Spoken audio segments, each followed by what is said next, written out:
जीवित परमेश्वर के भविष्यवाणी के वचन यिर्मयाह नबी की पुस्तक अध्याय 1। हिल्किय्याह का पुत्र यिर्मयाह, जो बिन्यामीन देश के अनातोत में रहने वाले याजकों में से था, उसी के ये वचन हैं। यहोवा का वचन उसके पास आमोन के पुत्र यहूदा के राजा योशिय्याह के दिनों में उसके राज्य के 13वें वर्ष में पहुंचा। इसके बाद योशिय्याह के पुत्र यहूदा के राजा यहोयाकीम के दिनों में और योशिय्याह के पुत्र यहूदा के राजा सिदकिय्याह के राज्य के 11वें वर्ष के अंत तक भी प्रकट होता रहा। जबकि उसी वर्ष के 5वें महीने में यरूशलेम के निवासी बंधुआई में न चले गए। तब यहोवा का यह वचन मेरे पास पहुंचा, गर्भ में रचने से पहले ही मैंने तुझ पर चित्त लगाया और उत्पन्न होने से पहले ही मैंने तुझे अभिषेक किया।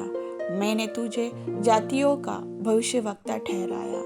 तब मैंने कहा, हाय प्रभु यहोवा, देख मैं तो बोलना भी नहीं जानता, क्योंकि मैं लड़का ही हूँ। परंतु यहोवा ने मुझसे कहा, मत कह कि मैं लड़का हूँ, क्योंकि जिस किसी के पास मैं तुझे भेजूं वहाँ तू जाएगा और जो कुछ मैं तुझे आज्ञा दूं वही तू कहेगा।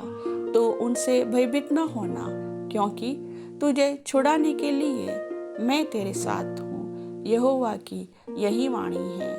तब यहोवा ने हाथ बढ़ाकर मेरे मुंह को छुआ और यहोवा ने मुझसे कहा, देख मैंने अपने वचन तेरे मुंह में डाल दिए हैं। सुन, मैंने आज के दिन तुझे जातियों और राज्यों पर अधिकारी ठहराया है, उन्हें गिराने और ढा देने के लिए, नाश करने और काट डालने के लिए, उन्हें बनाने और रोपने के लिए।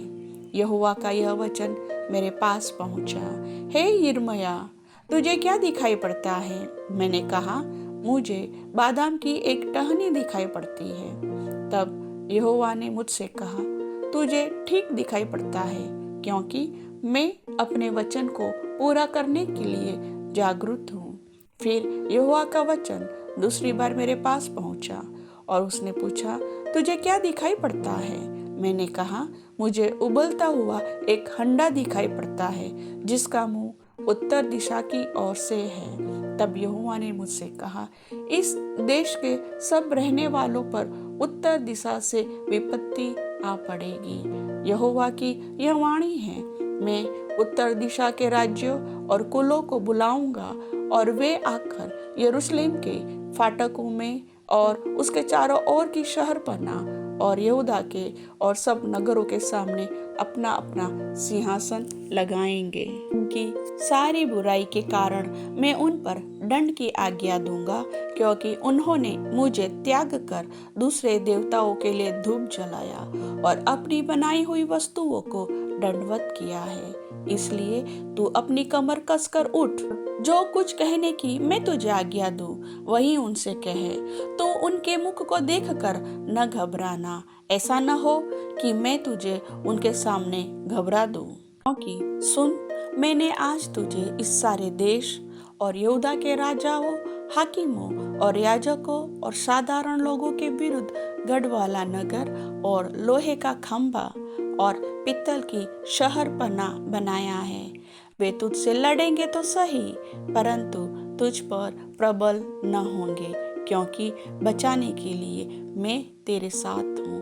यहोवा की यही वाणी है। प्रभु वचन के सुनने वाले सभी भाई बहनों को आशीष दे। आमीन।